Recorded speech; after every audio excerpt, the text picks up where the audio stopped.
গুপ্তচর বৃত্তি নজরদারি একটি আদিম প্রবণতা। রাষ্ট্র পর্যায়ে নজরদারি গুপ্তচর বৃত্তি চলে প্রতিপক্ষ সহ প্রতিপক্ষের মৃতদের ক্ষেত্রেও।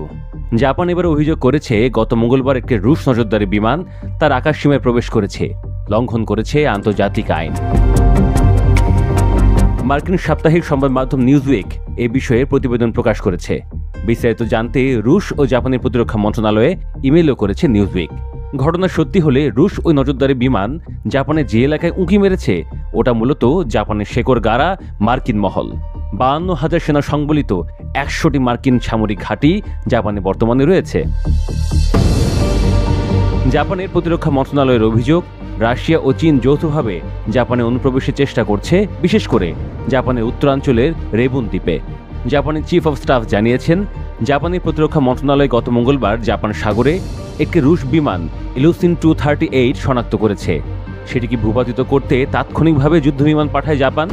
ইলুসিন 238 মূলত একটি নৌটহল বিমান।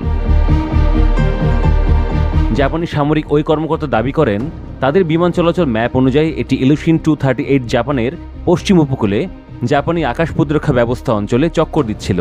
জাপানি সামরিক সূত্রের সন্দেহ এটি একটি স্পাই বিমান।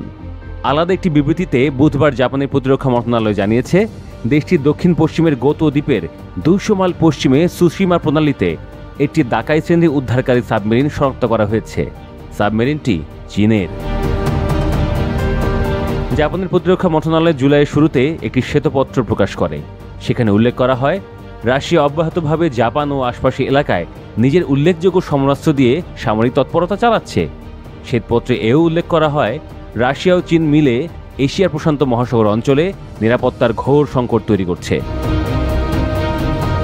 নিউজউইকের প্রতিবেদন অনুযায়ী, জাপান ও এর আশপাশের অঞ্চল যেগুলো যুক্তরাষ্ট্রের নেতৃত্বাধীন, সেখানে রাশিয়া ও চীন ইচ্ছা করে ঘোরাফেরা করছে।